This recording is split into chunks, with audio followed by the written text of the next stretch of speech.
a long time for that that to come around because confused. He got somebody had to be in his ear like just are you insane? By the way, apparently a lot of people didn't realize. You must know this, Eric, right? His sneakers tanked. Yeah, the Yeezys. Everyone no, now you're acting like you know. Yeah, I knew. You did not know before the show. Yeah, Nims. He wasn't here yet, and they were all like, "What are you talking about, sneakers?" Yeah, no, the Yeezys. But they were terrible. I just want to be the one on the record saying that all of his opinions aren't wrong. Taylor Swift is terrible. Like, I agree with she that. remade Earth, Wind, and Fire September, and I've never hated something so much. I'll tell you what, Brodigan, who works with us, is a huge Taylor Swift fan, and he's the kind of face that black people see in their nightmares. Like, not long ago, he would have been the Hells Angels with the beard showing up like, we heard that you kissed a white girl. That's so true. It's so true. He's the sweetest guy. But if we were to see him and just put a leather three-piece rocker on him, you'd be like, oh my God. We'll let him know how you feel about Taylor. Oh, she's terrible. I agree with that. Coming after you. I love Brodigan, but really? I don't think she's terrible. I love Brodigan. I think it's weird that he likes Pitch Perfect. In tech news, Google engineers are organizing a walkout over an alleged sexual harasser. This comes from BuzzFeed. The, quote, women's walk is to protest recent revelations about Google's protection of employees that had allegedly engaged in sexual misconduct. The walkout will occur, it seems like, this week, while the remaining engineers at Google are planning, quote, the best casual Friday ever. Yeah, they seem pretty happy about it. I'd be happy with them. I think that's a female on the poll. No love lost. You're not even JavaScript. They didn't all walk out. Letters, crap. We're gonna get letters. But send us your comments about the polls. That's what really matters here, folks. Not the racist Asian jokes. They can take it. We were actually able to obtain an official copy of the women's walks. I think is the kind of group that's been called complaints, including some of the alleged, of course, the comments and questions that were made at Google. So we've actually collected our favorites for this week's 7+1. You forgot Stefan in the chamber. Never forget the one in the chamber, as everyone here well knows. 7+1 this week, top sexual assault comments from Google employees. We didn't know what to title it. Number 7, do you know the difference between software and hardware? DOS titties. Wow. Actually, the bullet makes that funnier. Let's have Nim the Great give us number 6. There you go. You so fine, I never ban you for dead naming trannies. Boom. Oh, there you go. It sounded so much nicer when he says it. It did, yeah. He really does sound like it. You need more of like a militant black voice for that. Yeah, exactly. Maybe next time. Like Kanye, pre-Trump. Maybe he'll go back to that, yeah. you know? I don't know. There you go. It's kind of like Mike Tyson. He was like, well, first I want to I'm very glad for my sponsorship with Wheaties. I want to thank my Lord and Savior Jesus Christ. Fast forward 2 years. I want to make orphans of his children. Praise be to Allah. Don't talk to me unless I fornicated with you, bitch. It was a fast turnaround. It was a very fast turnaround. One. Do you know what the common denominator was? Islam. Number 5, top 7 sexual assault comments at Google. Number 5, your Google ass looks great in my Google Glass. It is definitely not a thing. Remember Google Glass? It was going to be the next big thing. I thought that was going to be like the thing, and I'm like, I don't. Do you remember that? Do you remember the Google Glass? No, I don't at all. Just okay. Was that the thing that they want to flip down and have like your everything? Yes. Yeah. No, you're thinking of LeVar Burton in Star Trek, which is understandable. That's actually what I thought of when you said it. I was like, That was the most, they designed something that couldn't possibly, imagine being on set with LeVar Burton. Oh, yeah. He must have had an assistant, just a seeing eye dog assistant, basically. That would suck. It's like, all right, am I on the spaceship? No, you're at Craft Services. Well, I don't have to take your word for it. That's... All right. Number 4, for people who don't know Reading Rainbow, I don't care. Yeah. We'll give Nim number 4. Hey, you want to go Star Wars prequel and chill? That's wow. I thought they hated the prequels. That's so bad. Yeah, Which ones are the good ones? Number 3, Orange Man bad, software engineer penis good. Yeah, that seems a little bit on the nose, a little derivative.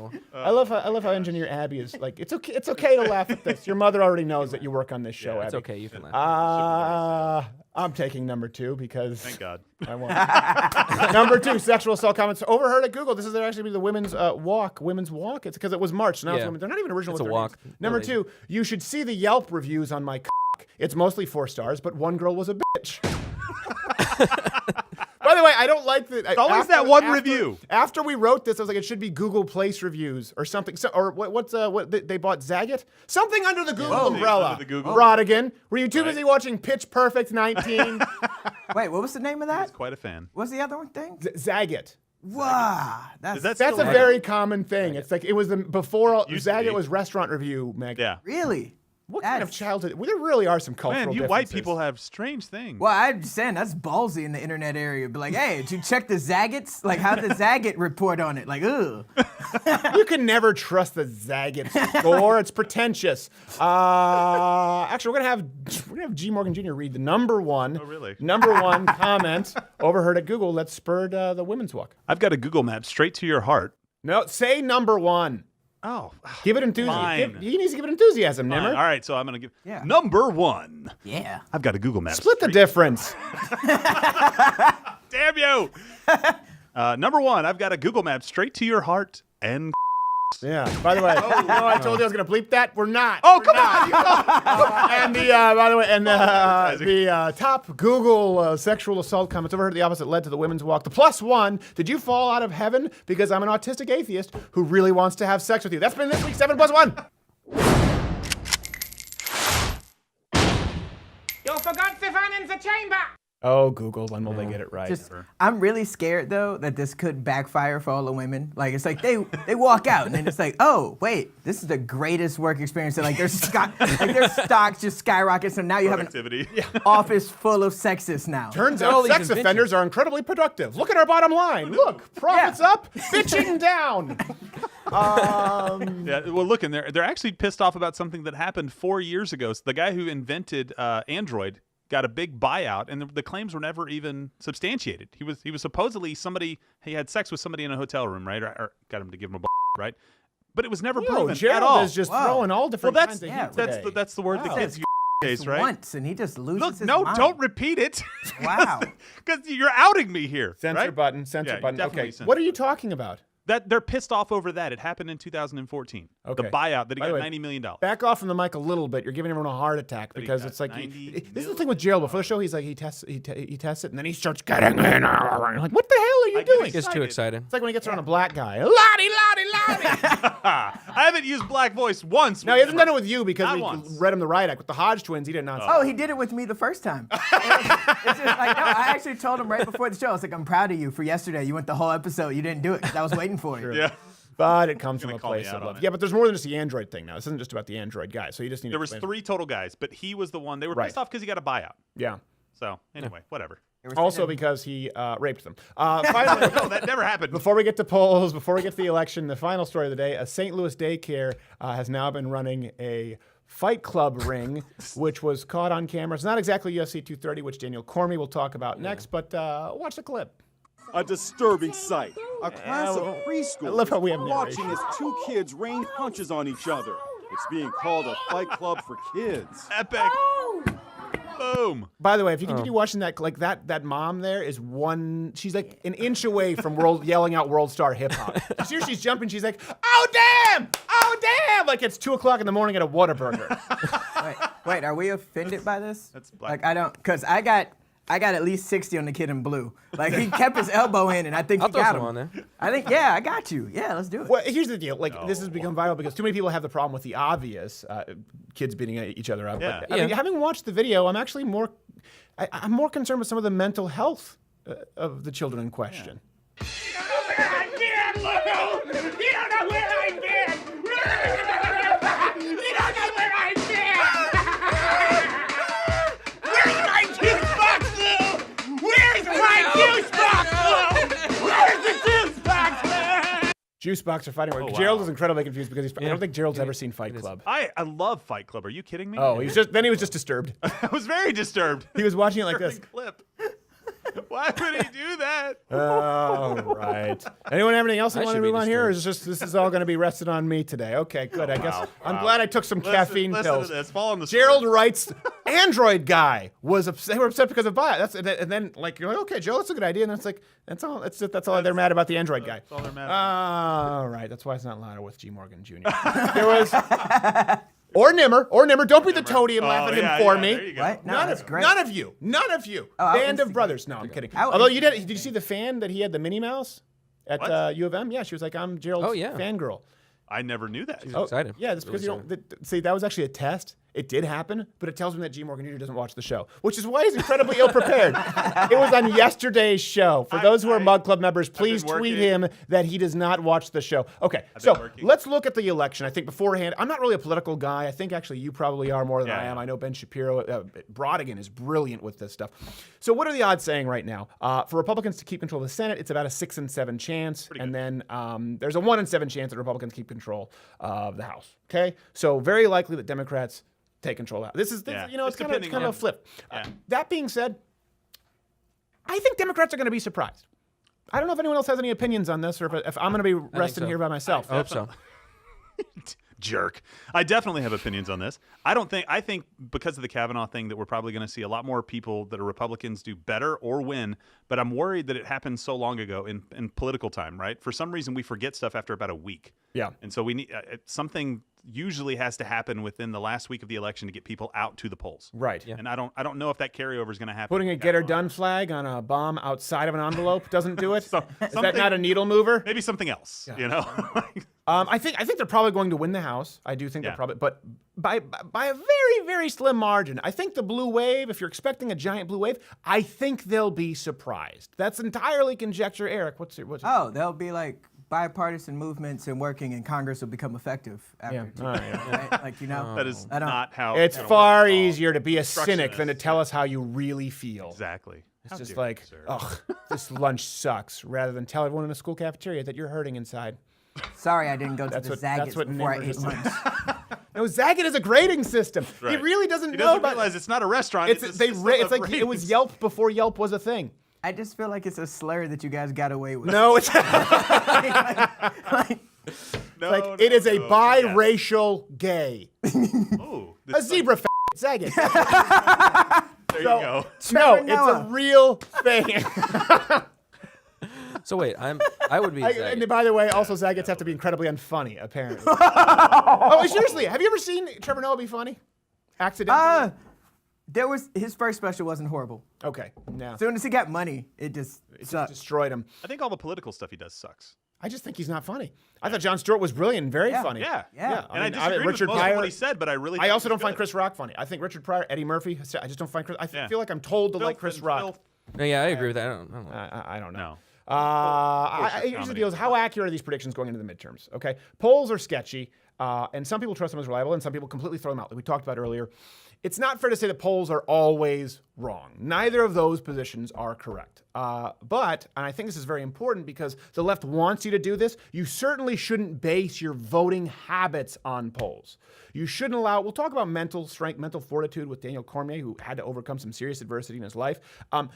They do sort of, it's the World War II propaganda. You have already lost the war. The Judens are all dead. Give up hope. They did that. They should do it in Saving Private Ryan. Yeah. That's what the left is trying to do, and I think they try to do it with Trump, and all of a sudden the national polls closed quite a bit with Trump nationally right before he won. They gave him a 99% chance that Hillary Clinton would win the national election. You were with me that night. Remember? I know, that's what Our entire election stream was just tuning into the Young Turks and watching the New York Times odds numbers. It was great. It was one of the best nights ever. So I have a legitimate question for you. Why do we even have polls in the first place? I mean, here's let me frame the question a little bit. Polls affect how you vote, like you just said. If you're in a place like where you're voting for somebody who's going to win, running away, then you're probably not going to go vote, or maybe you're on the fence and you're not going to go out, right? Yeah. And so if the poll says they're going to run away, you're going to stay home. So I don't know that I even like polls before the election anyway. I disagree. I don't know what their purpose is. Their purpose is for people, obviously. There should be polls for people who are running for office. I understand. But that's internal polling they do all the time. Yeah. Here's the thing. I don't care, because if someone is that easily influenced, then they're an idiot who's probably not going to vote. I know, but that's the majority of the electorate, unfortunately. No, it's not. That's the thing. Now. And that's actually why polls are inaccurate. I'm not The truth is that's why polls are inaccurate very often, is that they don't necessarily, there isn't a good mechanism. There aren't effective metrics in place to measure voter enthusiasm. Right. So, we'll talk. I think we have a source later from Vox. The young people lean overwhelmingly left. They don't vote. It's the same thing with black people, except for Obama. It's the same thing. It's why they weren't able to measure Donald Trump. They don't measure certain. They don't have a metric to sort of test enthusiastic voting bases who really are a quiet majority sometimes. So that is why they get it wrong. And I think that's important. And I do think that they try to manipulate that by putting out these polls, this doomsday scenario, because they actually want to manipulate public opinion. But I want them to try because... And it's even sweeter. I'm not actually mad at black people not voting this time around. Like at first, I used to be like, "What? We should get out there." And then I was on Twitter. I was like, "Wait, so if you come out as a Republican, CNN calls you a coon. Yes. You come out as a Democrat, they say you're on a plantation. Either way, Wait, CNN says you're on a plantation? I don't know what CNN. No, I mean, but like Twitter, like they'll be like, "Oh, you're just a slave on the plantation." You're talking about like 2 people who say that stuff. No, that's the argument. Candace Owens says that. Yeah. She says like if you vote Democrat, you're just on the plantation. I was like, wait, so I'm a coon? Candace Owens says that. The difference is the Democratic Party tells you that you're a traitor and not black enough if you are a Republican. That's true. The Republican Party doesn't say you're on the plantation. Well, they just one person does. No, the Democratic Party actually, they've always said not black enough. They mock people not being black. Apparently, Hillary Clinton's more black than Nimmer because she says hot sauce before they stab her with a diazepam. Let's go through just a few polling debacles that come to mind. There are 3, but 2 we'll just kind of set them up as a clock. Brexit, they were way off. Unless they just override the people's vote, which Yes, they're that's trying to do right now. Yeah, So which they is what they can do. Right, So. in Our retrospect. internal polling numbers seem to have been incorrect. Well, let's screw them against the wall, shall we? That's exactly what's gonna happen. Bernie Sanders, as much as I don't like him, I think he's crazy. I'm not talking about winning the Certifiably. primary against Hillary Clinton because she had more money than God. Sometimes I'm pretty sure that God calls up Clinton's like, ring, ring. I don't like making this call. But I have a Tesla to pay for. She's paying for it too, man. She was absolutely going to be the president, and then Barack Obama, and then absolutely going to be the president, then So Donald she Trump. didn't win the A primary swish and takeaway. national polls, but if they were very, very inaccurate with Bernie Sanders in a lot of states. Yeah. For example, Michigan, where Jean-Guy went, you saw Journey for Bernie. Yeah. They had, I think Clinton had a 99% chance of winning. It's 90-something% chance of winning Michigan, and Bernie won handily. Yeah. So they got that incredible. completely wrong, and Bernie was like, Yes! Score one for old curmudgeony Jews! Socialists. I thought our time had passed! He really is blooming. Thank God for Cortez! Nina Pinta Santa Maria! I love that filthy bitch! by the way, hit the notification bell or join Mug Club.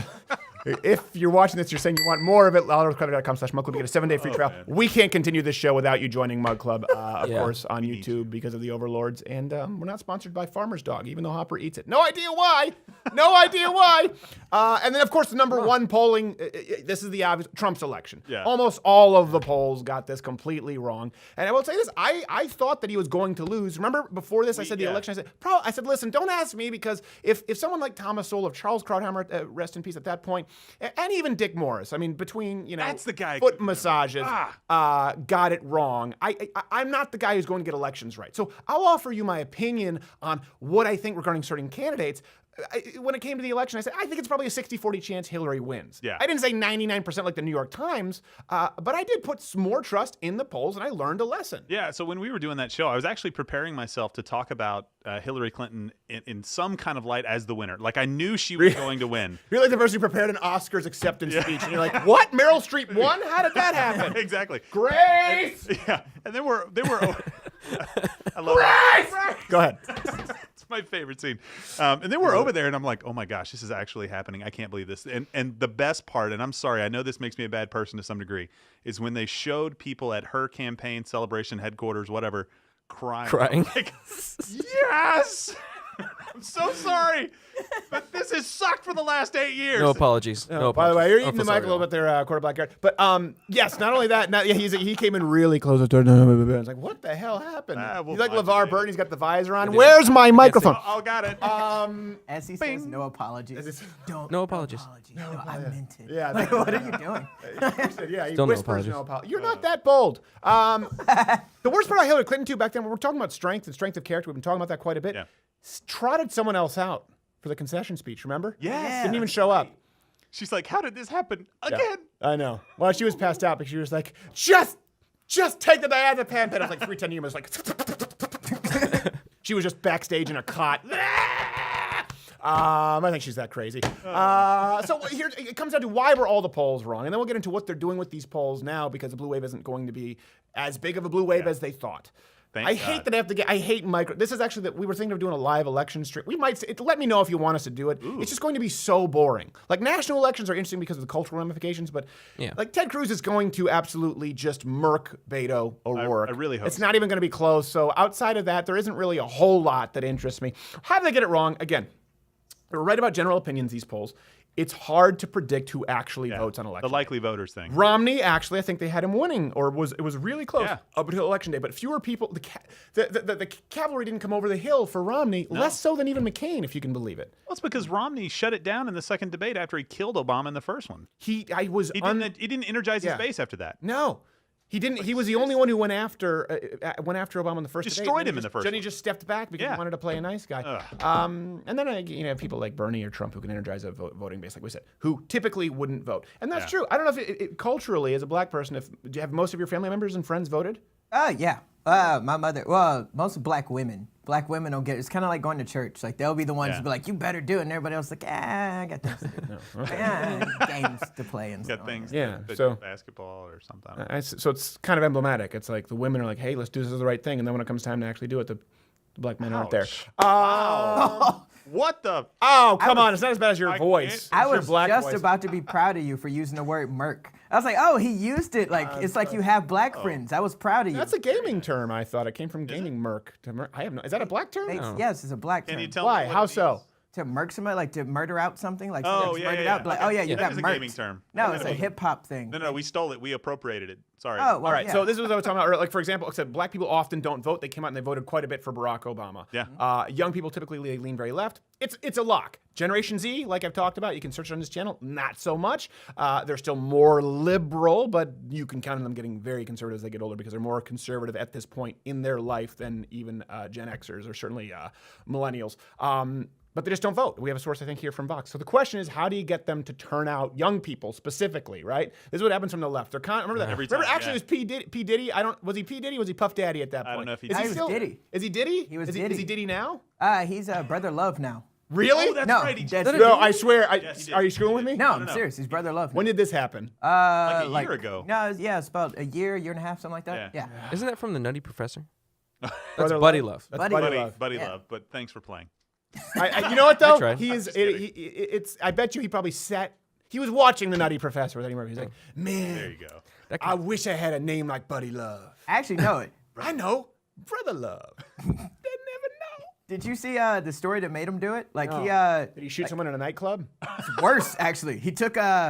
He went to his kid plays football for UCLA, and the coach was yelling at his kid too much, so he took a cowbell and smacked the coach inside the head. Really? And he was getting charges, and all these things came out, and he was like, "Call me Brother Love. I'm actually peace, love, and happy." Oh, is that really kind of like Meta World Peace? Where he Yeah. wants to punch out fans. He just Yeah. wanted some more cowbell. Yeah, I don't think he was that clever. I think he's like, I'm just gonna grab any bill I possibly can and hit him, and then change my name. That's a great skit. Look, I changed it on my license. See, can't get me. They're like, no, we still can. I don't think that's Shoo. how it works. So they're trying to get the youth vote. P. Diddy did the Rock the Vote campaign, and Yeah. Cameron Yeah. Diaz. I remember back then it was, I think it was George Bush versus John Kerry, and Cameron Diaz was on Oprah, and she said, if you don't vote, guys, it's like saying you want rape to be legal. And even Oprah was like, It's a little far. I don't know what's going to happen here. I'm going to start my own network. It's going to fail, then hire Tyler Perry. Enter Beto O'Rourke. They're pulling out every single stop in the book right now to try and get young people to vote.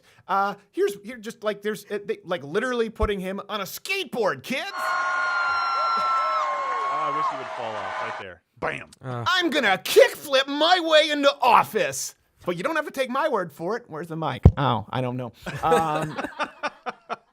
Here's one that's really, really shame. Beto's. Have you seen this? Again, they're trying to make it really cool. The YMCA dance. Oh, here we go. Kill me. This is the thing. Like that's like Hillary Clinton with Kill hot me. sauce. Like for The pandering doesn't even work. Like, what do kids like? I know.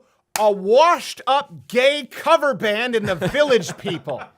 That's what they like. They don't listen to. Hey, I don't know. Should it be something like Drake or something? No, I'm pretty sure we're gonna go with the Village People. Hey, what's the deal with that gay S&M Folsom Street Village person? That one doesn't really make sense. That's for us more so. That's for after party. There was not even one person accidentally on beat in that. Like how? Like, that's the most mayonnaise video I've ever seen in my life. Oh, really? No, really? You think so? Appetite. Is that what you think so? All right, hold your tongue, sir, because let's go to next clip. Hey, Janie, is that Beth's yard? Uh-huh. Oh, it must be great volunteering Is this at real? his phone Kill bank. It's not parody. Is he ahead of Ted Bruh. Cruz yet? Once you go better, you're never going back. Can we get them internships at Google? Like, kill him. Is that not worse than the earlier clip? Yeah, that's. Oh my I was God. so glad that you said That is so terrible. Wait, that's not real. that's real. No, that like, can't no, be no, we real. researched You are that. just out of touch with the youth. Don't be fooled because Oh black don't crack. This my man is God. he's not young enough to Wait. know what the kids are into. They're into this. Wait, that's Perfect. not real. That is absolutely Ted real. Cruz bought that. That was brilliant on his part, but Ted Cruz is my gosh. hiring all of He has his just like the campaigners. best sense of humor. All right, now it's very important. It's very important that she misses the high note. And I want this to appear to, I want it to take place in a subdivision with no trees. So it's very clear that they had no budget. Not ironically, but truthfully. And all white people. I really think I'm really like I'm not a conspiracy guy, but I think Ted Cruz's campaign has been texting my phone under Beto's name and doing like and shooting all of these like all of this is because nobody would do that to themselves. Well, They think it's going to work because here, look, elections unfortunately have become a beauty contest in the United States, right? Instead of looking at the skills that somebody has or their abilities. Come on, you're so. No, I'm pissed off at What that. beauty contest is Donald Trump winning? He's judging them through a one-way mirror. That's not a Look at that Two-way hair, mirror. though. I think That that's a hair's porn beautiful. club, okay? No, that was Miss America, Miss One-way America, mirror Miss is a USA little before. different story You there. really think elections are? I don't think they're a beauty No, contest. listen, I think they are beauty. And what? Let me just say it this way: Donald Trump rallied a base of people that was mad. 15 years ago, 20 years ago, Donald Trump stood no chance. You had to rile up an entire base of people first for that to happen. Barack Obama did the exact same thing. Basically, went out and said what everybody wanted to hear. I'm going to heal the nation. I'm going to take us in the right direction. Didn't have the ability to do any of it and screwed it up. We are not looking for the best qualified candidate. We're looking for somebody that makes us feel good, and that sucks because politicians will always make you feel good. They're always going to say It's what like you their want them job. to hear. I think that's true to a job. large degree, but not entirely. Wait, you don't feel better after the village people in Greece? No, agree. No, here's why. Greece and Here's the why. You village know what? people. I'm going to make a prediction right now. Steven, you're right. Beto's going to lose. And right after that, they're going to try to get him to run for 2020. Not only is he going to lose this race and suck at it royally. And I can guarantee you won't win in 2020. You know why? Yeah. Because I'm going to interview him as a tranny, just like Wendy Davis. Political career. Yes, you have to. But that's exactly what they're going to do. They're like, this guy's got it. We watched your video in the suburb. It was great. By the We loved way, it." for people who haven't seen the Women's March video where Stephanie interviewed Wendy Davis, I never expected that to happen. Oh, it was awesome. Like, can we just go ask Wendy Davis to Fantastic. give an interview? And then they were like, yeah, you know, I'm like, really? And then my wig blows off with the wind. Mid-interview. And I'm like, oh my gosh, this is so embarrassing. She's like, it's totally fine. It's totally fine. I'm like, oh my gosh, you're never gonna make it in office again.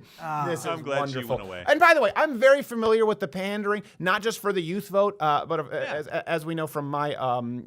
Here's the thing. I hate to just bash Canada. I wish I were more proud of Canada than I am. But you want to talk about pandering? It's a niche vote, but it's an important vote. The Indian vote. Let's look at the Prime Minister of my former home country.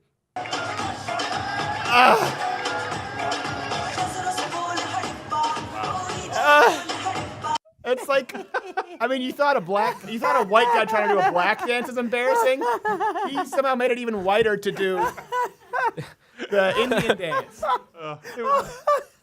Oh, Man. God. The bar's pretty low, though. Come on. Watching that made me want to put on a diaper and go on a starvation diet. Like that, we got to get white people out of Indian culture again. Wait, you don't That's need a too diaper if you're on a starvation diet. much. Tell that to Gandhi. I don't think Gandhi thought ahead. Really, I just not a lot of think thinking. Gandhi had a lot of followers that were it was unwarranted. Was That's it what like I think. 10 Yeah, he would have worn a Indian vest Canada? if he would have thought I ahead. think yeah. All right. So here's the point. We have to get to Daniel Cormier. Polls are often wrong.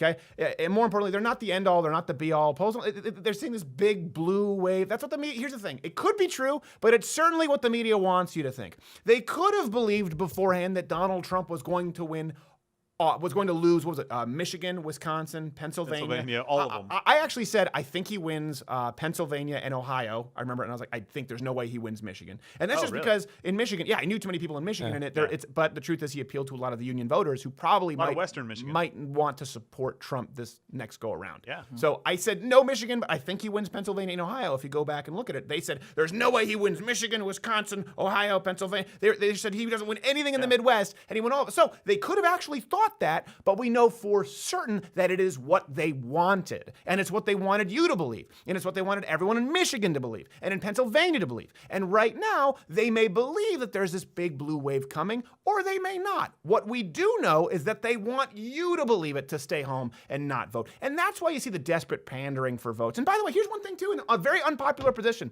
that I hold. Tweet me if you disagree. I really don't care. I hate get out to vote campaigns. I hate them. I can't stand them.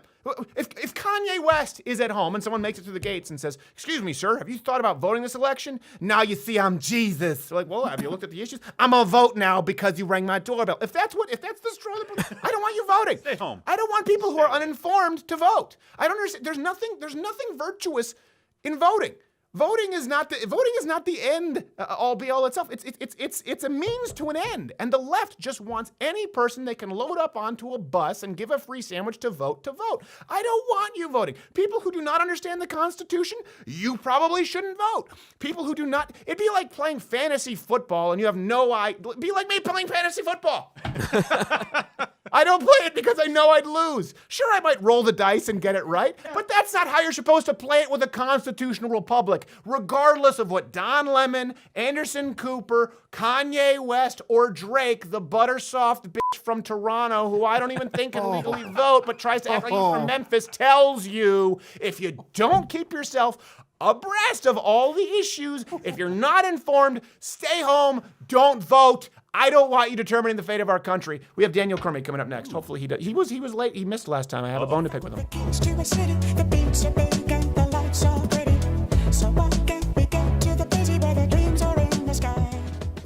Now, I'm sure a lot of you feel out of place. Like Jamie Foxx, third string quarterback, 5'6", or Dennis Quaid, who at the time of filming is literally 55 years f***ing old. You're weak. But you're not weak when you join together with other members of Mud Club, some of whom have great big asses. Largely irrelevant. Join Mud Club today and vote. Or die as individuals.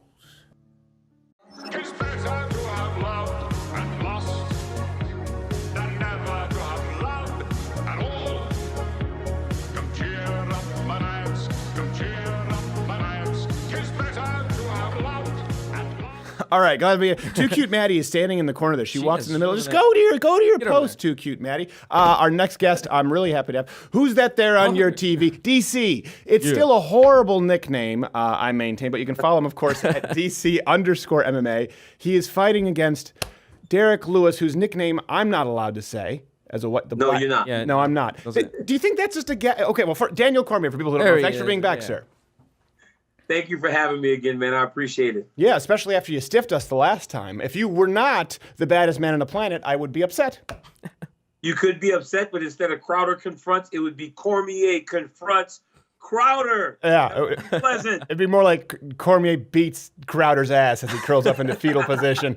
No, mine is ideologically confronting, and yours is, you beat people up. But you're a sharp guy, so maybe you can answer this. Derek Lewis, well, he calls himself the Black Beast. Is that just a gag on white people so that if we say it like in the wrong restaurant, we get our asses kicked?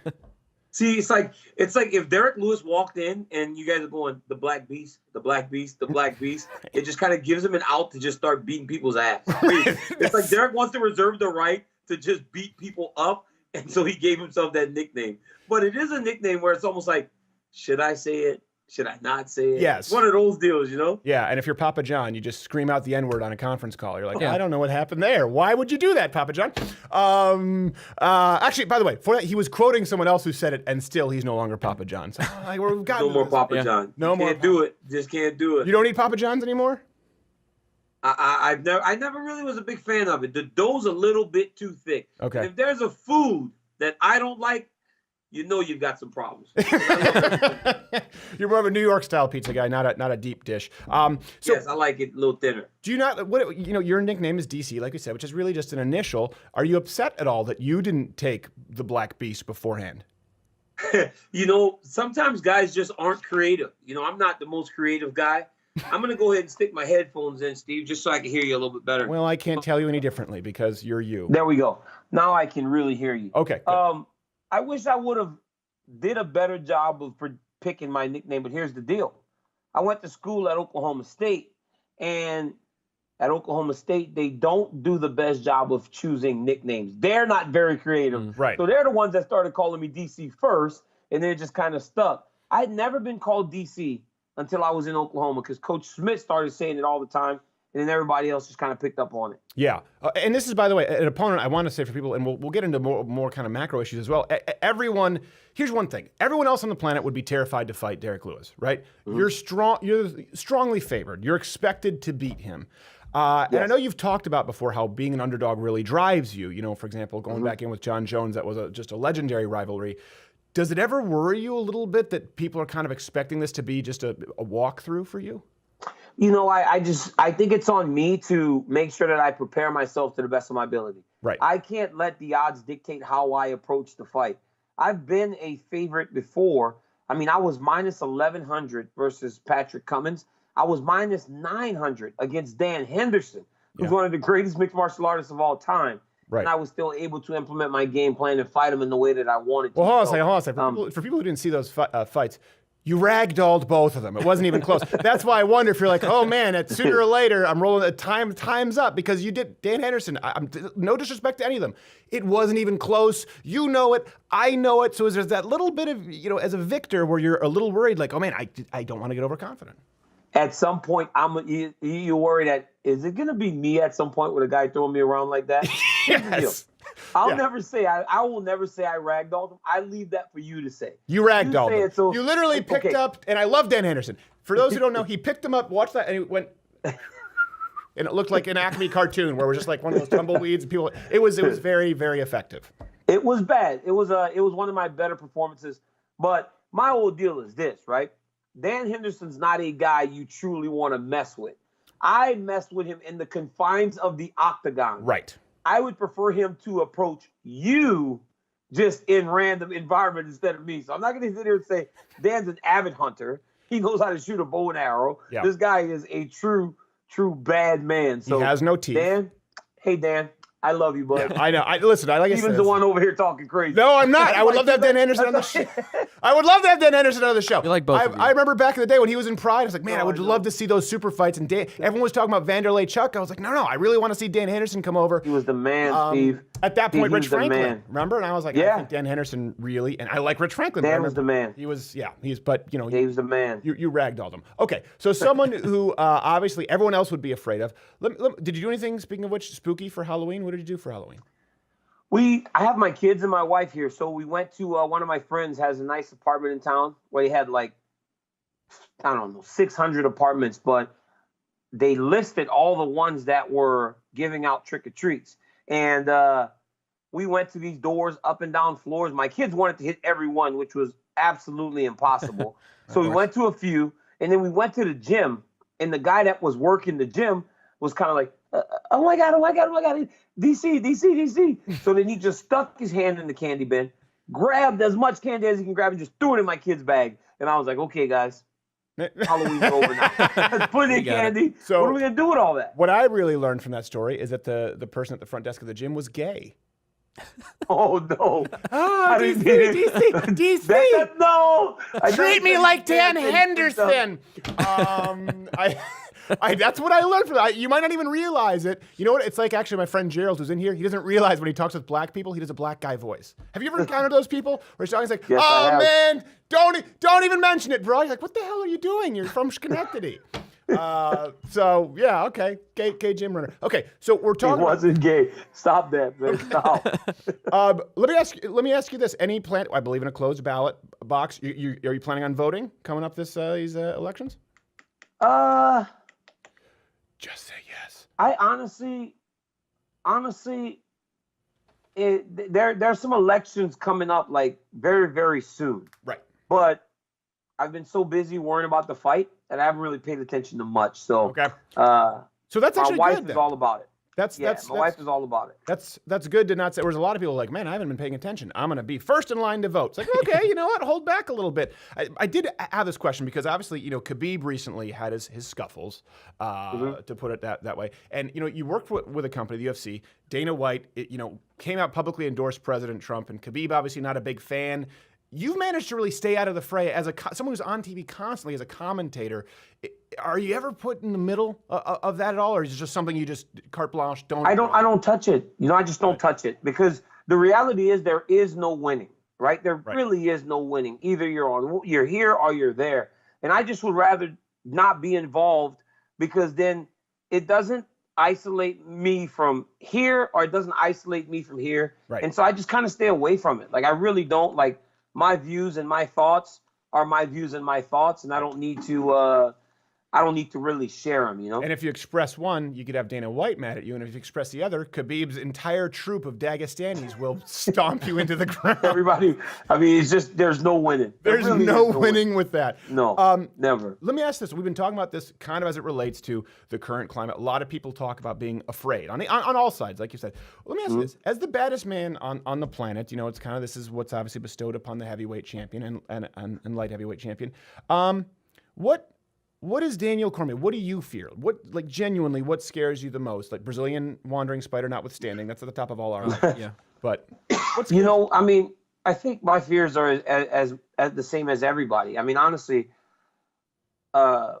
we came to New York City on Sunday for the fight, and I was just Halloween. There's a reason we went to my friend Jimmy's apartment because it's terrifying to be out on the street nowadays with your children.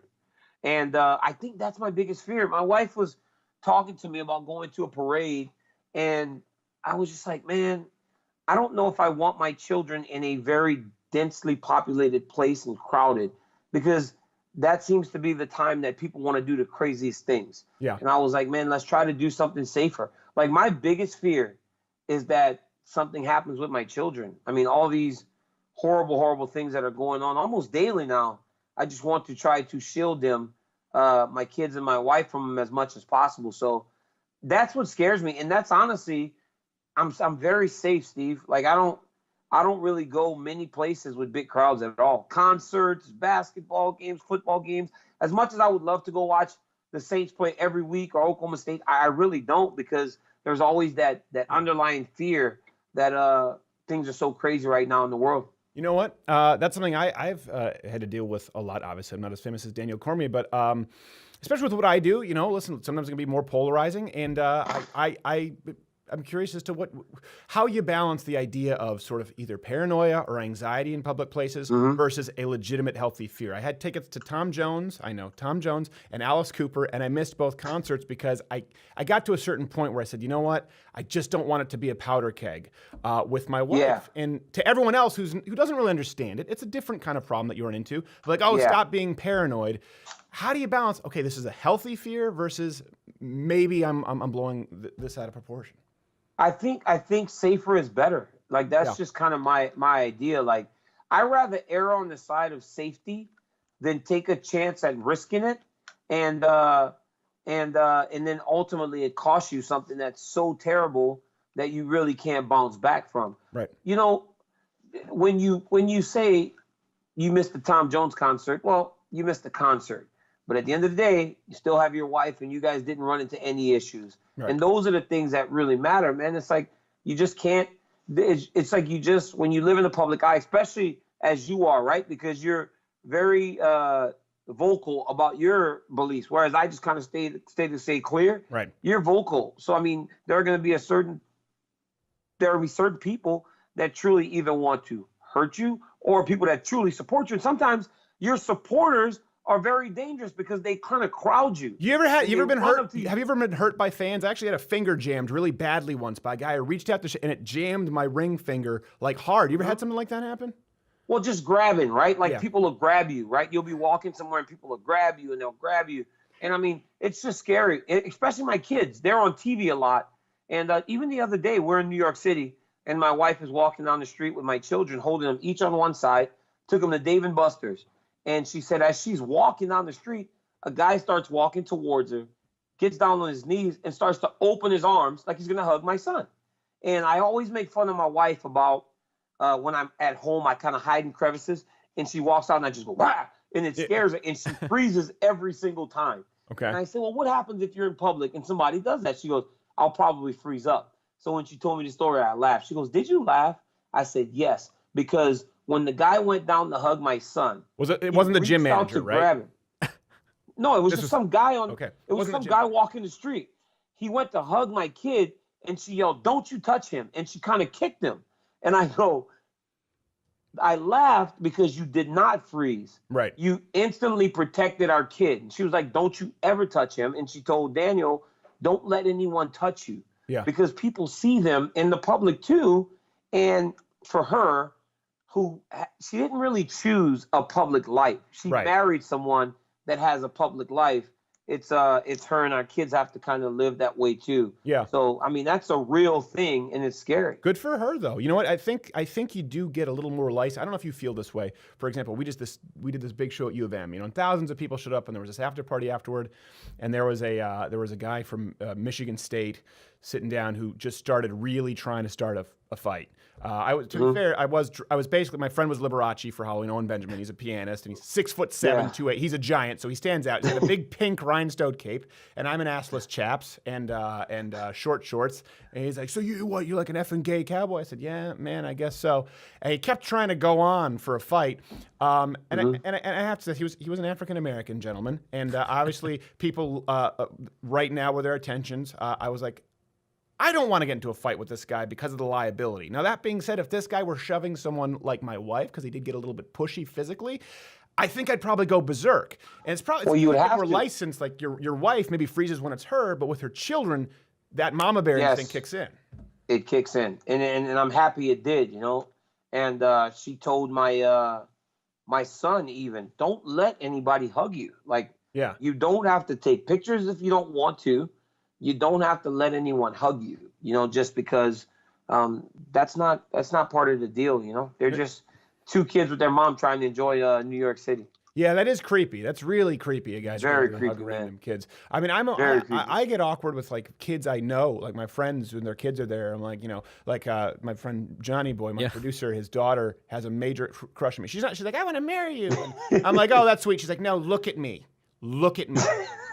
You're everything I've ever dreamed of."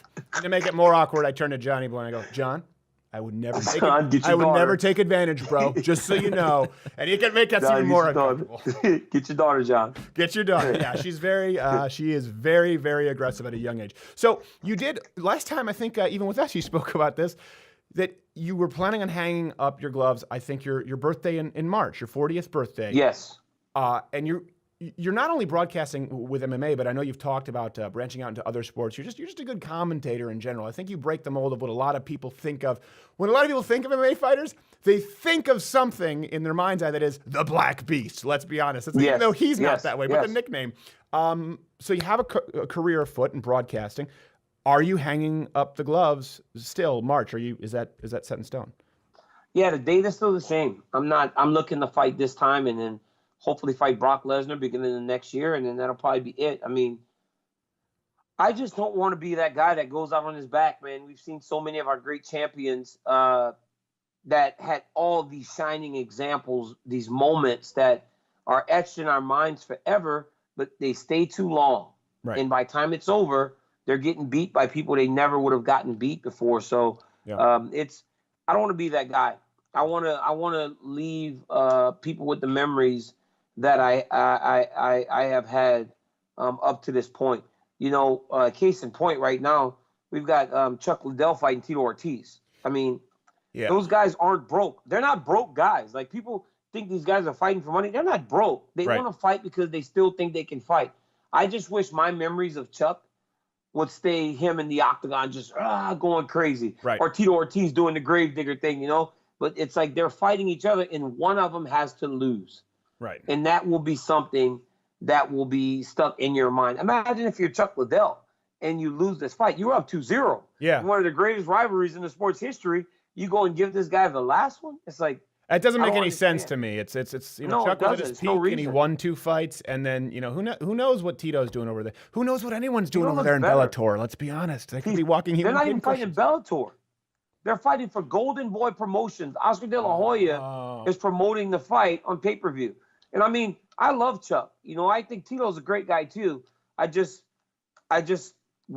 worry about what happens on that night. Yeah, no, I think you're right. And let me ask you this: you see, you were really tense at one point in your career. I think kind of in that period where you've talked about how you really felt you had something to prove, and you really didn't like John Jones. Then you couldn't get back at him because of all the drug controversies. We seem to see a relaxed, really happy Daniel Cormier. I know you're generally are seen as an affable guy, but to me, it's noticeable.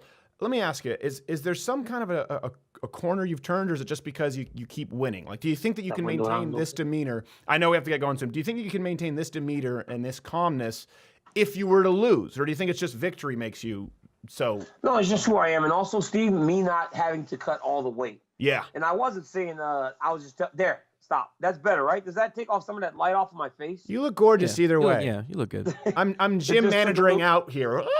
Stop, man. Okay. No, go ahead. You look great either way. And thank you, faceless man, for helping. That's Bob. Thank you, Bob. That's Bob.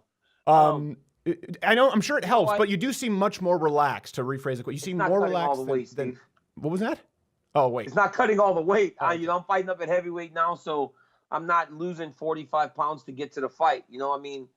And also, just really being content with everything that I've accomplished in this sport. I mean, win or lose this weekend, which I won't, you can't take away what happened in July, right? Those images of me with 2 belts will always remain the same. That's true. And I think there's a comfort in that. There's a comfort in the accomplishment. And I know that even though I'm comfortable in the accomplishment, I'm not ready to let it go.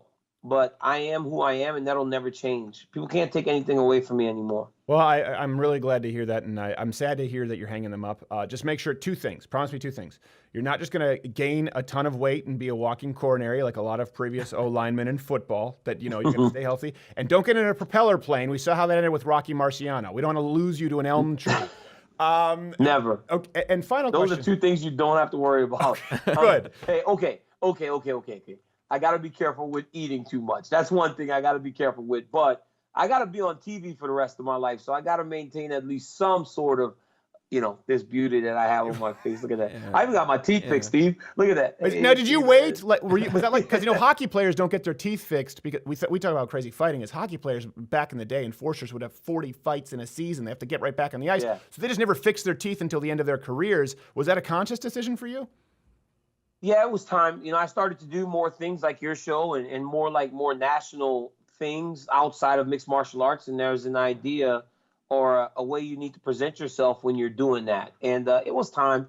I could have done it a long time ago. And I also knew that, you know, as I get closer, you know, it's time to get it done. I put it off because if this thing gets knocked out Saturday, I just go get it fixed again. Right. I only have one more fight. But 5-6 years ago, I had 13 more fights, and if it was getting knocked out every single time, it really didn't benefit me. So it was just time to get it done. But was it tough? Like, were you ever self-conscious about it during that time? Like, look at that. Not really. I mean, it kind of became who I was. You know, I've always had like partials that I could stick in. Oh, I that's just chose not to. I always had things that I could like put like a retainer and all this, but I just chose not to. I was always comfortable with who I am. well, you're a bold man and you're braver than I am, because I get really pissed about all these gray hairs that I have at 31. I'm like, what's going on, Mr. Captain Fantastic? This is bull crap. And then my wife's like, you should just ferment it. I'm like, you're supposed to support me as I become a silver fox. You are. I tell you one thing, man. The guy that has glorious hair like you and it's all silver, I think that's a winner. Makes you look distinguished. Let it go. Exactly. Well, thank you, but it's. No, no. I don't care that you can kick my ass. You can grab me by my still brown hair. No, I'm gonna let it go gray. I'm not gonna do the. The worst is when someone goes gray and then they dye it, and they don't do the gradual dye. We had a pastor come in one day and it was bright blonde. I'm like, come on, man. Everyone is watching you right now, going, "We saw you yesterday at the stage." Yeah, come on, dude. Come on. Final question. Obviously, the fight, I want to make sure the Black Beast, Derek Lewis, it is happening November 2nd, UFC 230. Yeah. Let me ask you this. We were talking about this. We had Boss Room on yesterday. Did I say second? Sorry, I meant to say November. You said second. That's Friday. Friday the 2nd started weigh-ins. The 3rd is the actual fight from Madison Square Garden. I am terrible with numbers. Yeah. Fights are always Saturday, unless I think sometimes if they're in different countries' time zones. Let's not get technical. Yes. It's November 3rd, UFC 230. We had Boss Rutan on the show the other day, and I was talking about his serious neck injury that he had at one point. I don't know how familiar you are with it, but for him it was a real struggle to start even moving 5 pounds, and now he's back to basically full ability.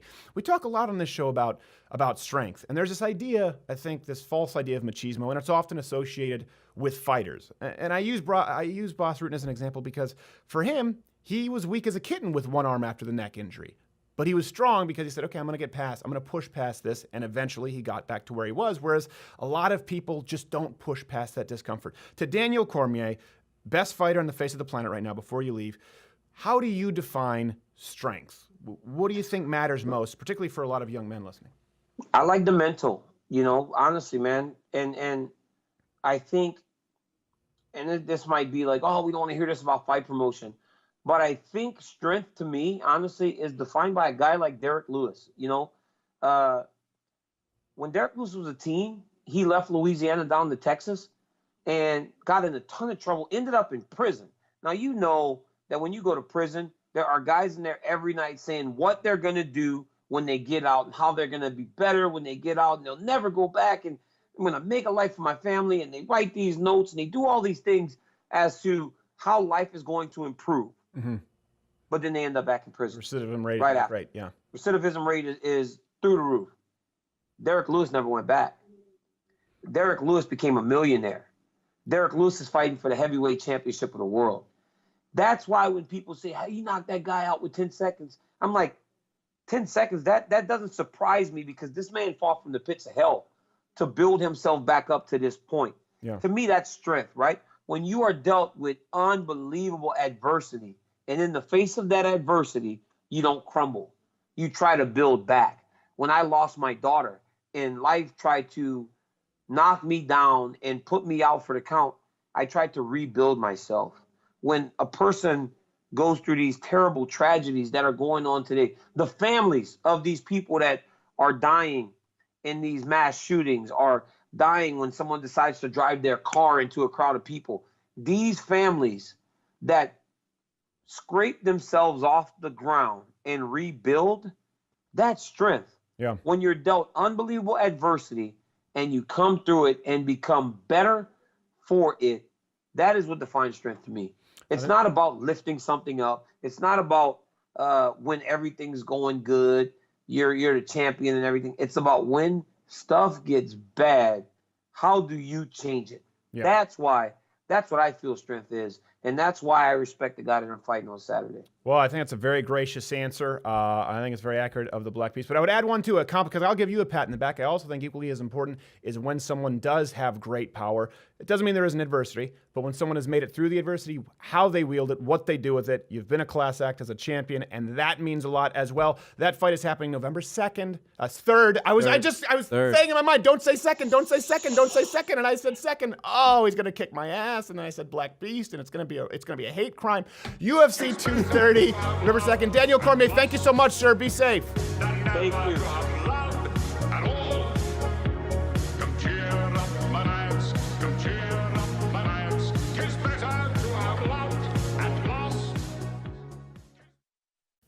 Okay, America, see, first off, these are my toys. but look how many of the toys I get now along with cheeses because of Mug Club. And good with that. I noticed that Farmer's Dog, which Hopper eats along with cheeses, sponsor other podcasts that shall remain nameless, but they don't even have a dog. And I'll give them some of that. And if Farmer's Dog didn't want to sponsor Hopper, I'll show you. I'll give you some of that. It's a deal that makes sense. It makes sense. More than that. Unless you want Hopper to die, join Mug Club at louderwithcrowder.com/Mug Club. You get to try for 7 days free, and we're not sponsored by Farmer's Dog, so you know we're not making money any other way. All right, single live read of the week because Owen Benjamin is not here, and actually Eric had to go to the bathroom. louderwithcrowder.com/Mug Club. This is where you get to see the daily show every single day. Full hour show every day. Well, not on the weekends. And you get access to the entire CRTV catalog, $99 annually, $69 for students, veterans, active, military.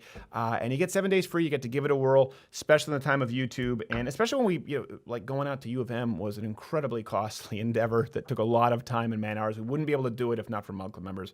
Really, I can't thank you enough. And if you're looking to purchase a firearm as well, the only other main sponsor we have on the show, we don't sell you things every single different commercial break, Walther Firearms. Here's the deal. Google review right now, Walther PPQ. That's my favorite gun, period. Just Google Walther PPQ review. You will not find, you'll have to go to page 10 of Google to see anything other than glowing reviews. And there are a lot of good guns. Yeah, Glocks are great. There are plenty of Glocks. You can go with a H&K. You could go with a Smith & Wesson. You could go with a SIG. At that point, it's like Mercedes or BMW. That being said, I've never had anyone who's actually tried the Walther and decided to go with another firearm. So all we ask is try it. They have the balls to sponsor the show. And of course, louderwithcrowder.com/Mugclub keeps the lights onward with the show. Go. Hopper, stop that licking.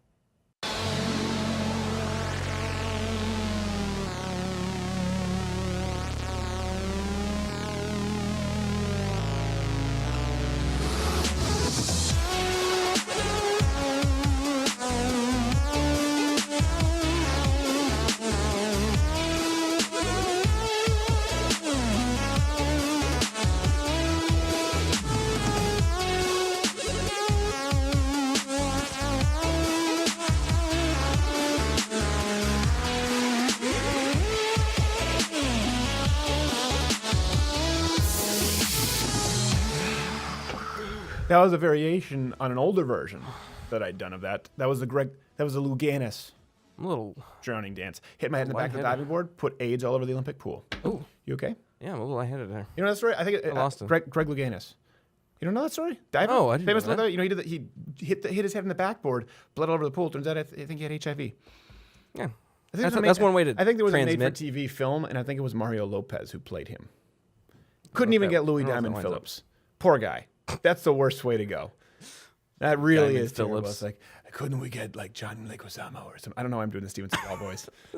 Owen Benjamin and I, before we left for U of M, were just watching Steven Seagal films. And one thing, he never gets hit. And I was doing research after. I was like, how does this happen? And is he that? He's like, there's an actual quote. My audience would never believe such a monumental occasion. I'm awesome. He really believes his own hype. He wrote it into the scripts? Like, Yeah, no punches. There was a film. By the way, thank you to Daniel Cormier. I was this close to asking you, Daniel, if you could, who would win in a fight, you or Steven Seagal, just because I wanted to piss him off and see if we could get him to, storm off the show. He's so nice, though, Daniel Cormier. He's super nice. Super nice dude. And I'm really sad it's going to be his last fight, and a really good guy. And you know what? I think his worldviews might surprise you. Not say no more. He's a hard worker. He's a family man, and he's a good guy. What was I talking about? Steven Seagal. Yeah. No, there was a film. I don't know the name of the film. I would love it if people just let me know. Send in your tweets, and also, by the way, your questions. Life advice at louderwithcrowder.com. We're doing a segment next week and a Devil's Advocate next week with Stefan Molyneux. Oh. John Leguizamo. I don't know the film with Steven Seagal and John Leguizamo, but apparently he was supposed to die. They were supposed to shoot it at 6 a.m. And they only shot it at 8 p.m. that day because he just refused to die. He was like, my viewers would never accept this. It is highly unrealistic. All right, hold on a second. I got to drink some water. Say something, Quarter Black. I don't know. The Something script. cultural. What's up, bros? All right, I got it. Dogs. That's just, you really need to get Negroes. out of that rhythm. Okay, so let me take off the clown mask now. I'm not going to lie to you guys. It's been a tough spell. It's been a tough spell for a while for me, and I'm incredibly appreciative. When we do these live shows, so U of M as an example, was really, really hard. Required getting a lot of people out there. It's a 17-hour drive. Most of us flew one way, drove the other way to try and kind of pass it off. Some things could have gone better that we had issue. We've talked about, if you remember, Mug Club with the union members at U of M who didn't let us get in when we were supposed to get in, so that we're aligning everything. It takes a crew of 12 people. It was very hard and very draining physically. And listen, not cancer, nothing like that, but I'm not a guy who likes to necessarily get into, my health it's not in the best of sorts right now. These are things that can be corrected, but serious enough to warrant, I've taken really two sick days in the history of this company. A lot of the time when people see we're not doing it, they don't realize this. We're rebuilding something, or we're actually pre-taping something. Like a Change My Mind, we just can't do a show the day we do a Change My Mind, or doing U of M. That was days and days of prep and getting out, several days of travel. There might be some more, and you know what? Let me know who you would like to see as a fill-in host. Not right now, but probably around Christmas break. And one thing I will say though, doing these live shows, which can be really exhausting, and they really can. The reaction, the interactions with the fans, the people are really incredible. The people who support the show, Mug Club, it was crazy to me. It was at least 60-70% of people at that theater. And by the way, it overflowed. Thousands of people were Mug Club members. Oh yeah, there was a. So that's not even just non-Mug Club members, because the Mug Club members get their hours in advance. So that's always, it really is a team of people. We really do feel like it's familial, and we're overwhelmed by the support. But I also do notice an ongoing theme, and you've probably seen this in Q&A, particularly with the upcoming election: fear, a theme of people being afraid. And a lot of different people, they find different ways to get over them. A lot of people find that this show helps them. I had some people say, listen, man, I am so tired of news and politics. This was a veteran who talked about how he had been suicidal. I actually have a Navy Cross there. We haven't figured the perfect place to put it yet, so it's just safe. So thank you, sir, again for sending it. But we're going to put it right next to it would be fitting, the Ultimate Warriors action figure that Mike Ward gave us. That next to a Navy Cross. That crystallizes this show. Some people say this show helps them. It's really important, though. This isn't obviously the only one. Therapy is probably better than this show, because everyone on the show needs therapy. So it's important that you understand the difference between being afraid, and I don't always get the chance to answer people this way, and being afraid of something and being fearful. They're two different things. And on this last segment of the week, it often ends up, I think it ended up being branded Crowder Closes because people were uploading it anyway. Like, I want those dollar bills. So I try to be vulnerable. I try to be earnest. Because I don't think lies help. I don't think being completely disingenuous helps. I don't think false ego helps. And because I know a lot of you out there might be experiencing some of the same pain and fears that I've gone through, or that I'm going through, or people even here sometimes in the studio. So if it helps you, it'd be wrong for me to keep it to myself. And I think a lot of people often go, don't be afraid. Oh, listen, be brave. But they don't really tell you how. And if you have some, let's say it's, The Rock or someone like Daniel Cormier. That's why I really appreciate the interviews with Daniel Cormier, because Daniel Cormier is a world-level ass kicker. And on this show, not always, but on this show, he's been very vulnerable about what it is that scares him, about the fact that he's nervous before every fight.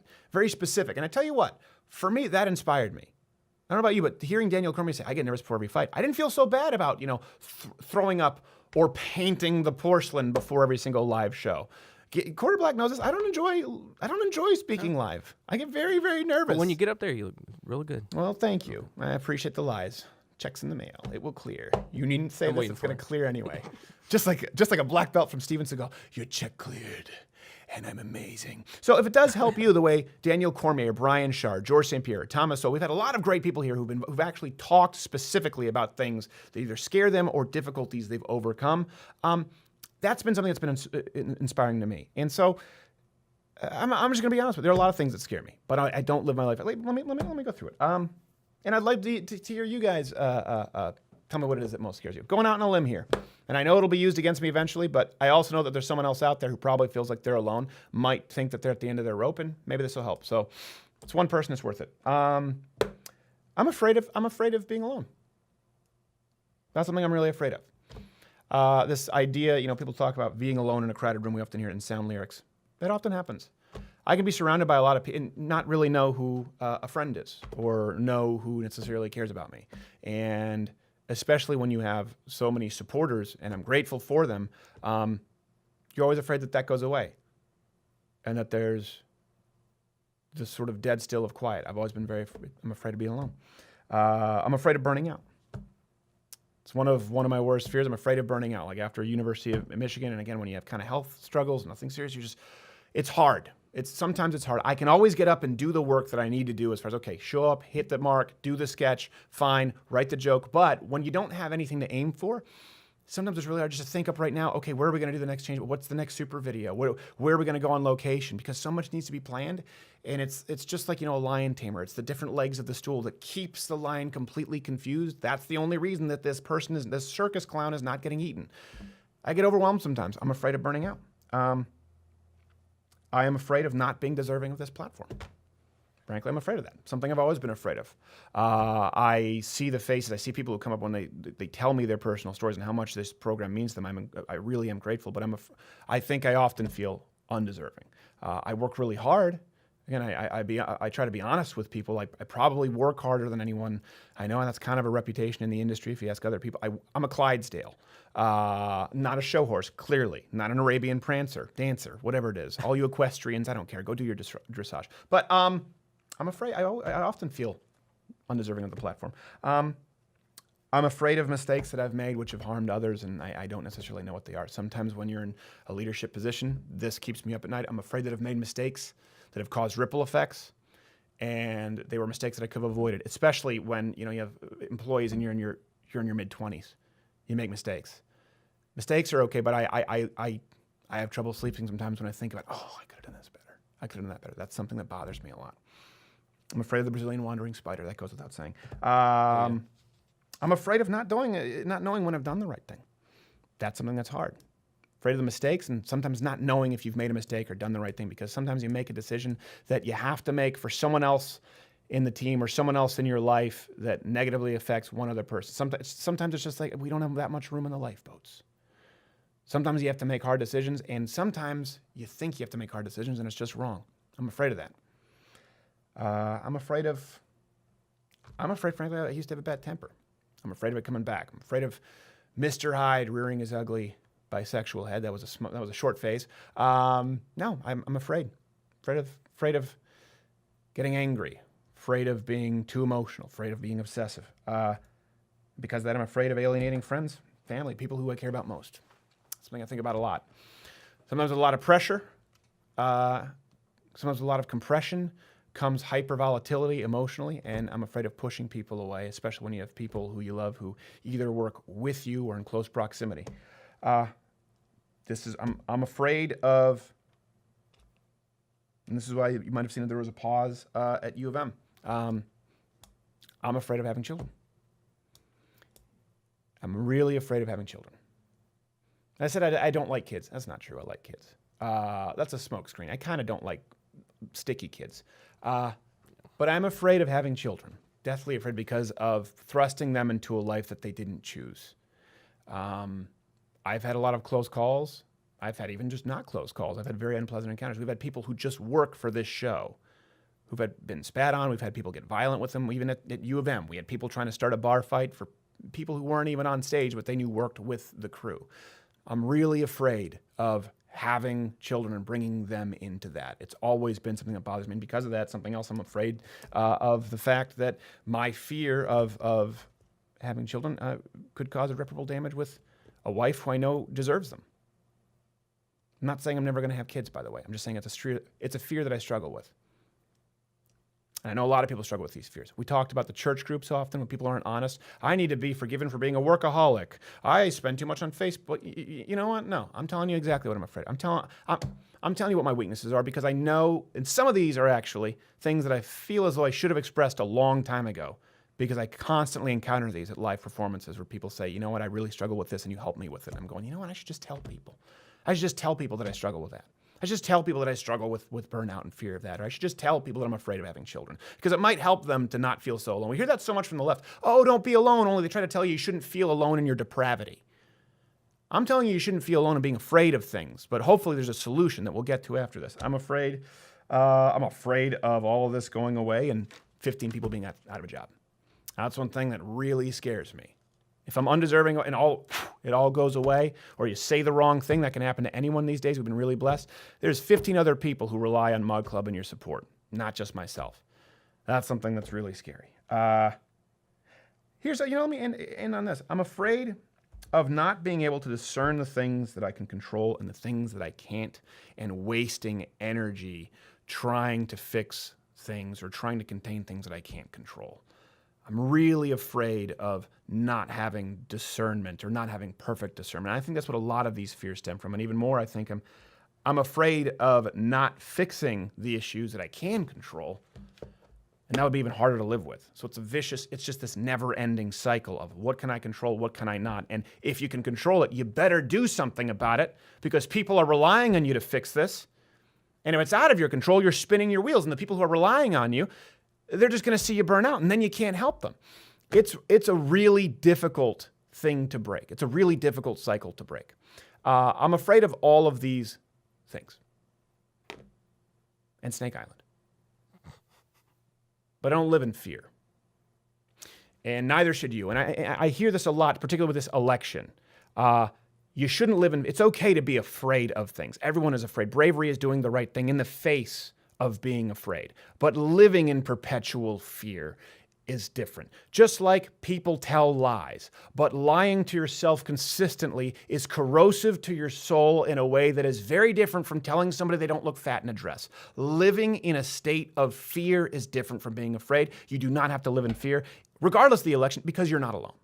And not only are you not alone because of whether you believe in him or not, God says that you're not alone, but let's get out of, what people may see as corny, sort of metaphysical bumper stickers. If you're watching this live right now, okay, look at how many people are watching live with you. If you're watching the show afterward, just look at how many subscribers, Mug Clubbers there are next to you.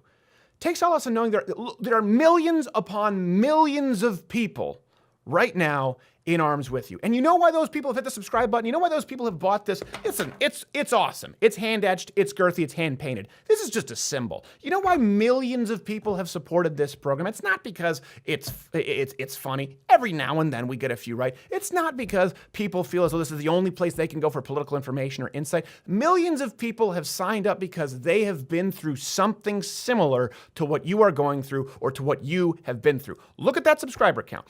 That's the ceiling right now on YouTube. I just lost my pen. The ceiling for conservatives on YouTube is our channel, right? And that's also a burden that scares us because we're going, man, we're changing the blueprint every single week, and we're trying to do right by you.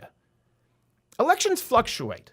And we get so many emails, especially in the life advice, but what do I do with the election? I feel that our country's done. I hear that every single election. Elections change, parties change, and it goes back and forth. But win, lose, or draw, whether it's this go around or the next go around, you're not alone. You don't need to live in fear. Do you feel better at all? Does that help you feel better? I know sometimes these are supposed to be feel-good segments, but it doesn't really matter, okay? Because whether you feel better or not, that's the truth. So take it. If you feel better, good. Now it's your obligation to help the next guy. Go make sure today, right now, if you're listening, if you're watching this show, immediately, pause this. There's only going to be a few seconds of music afterward anyway. You don't even need to hear it. You've probably heard the song a million times with Pogo. Pause it right after this phrase and immediately go ensure that somebody else out there doesn't feel alone and doesn't need to live in perpetual fear. If all of us do that, that's what changes this country, and that's what creates a team, and that's what gives people not only self-belief, but belief in their values and belief in real change. Make sure today, right now, this is the last phrase, I'm getting near the end of this now, name that movie line, that you go out and ensure someone else doesn't feel alone and doesn't have to live in fear, because that's why we do this. We'll see you next week. We've got Devil's Advocate with Stephen Molyneux. That's going to be fun. I'm afraid of that.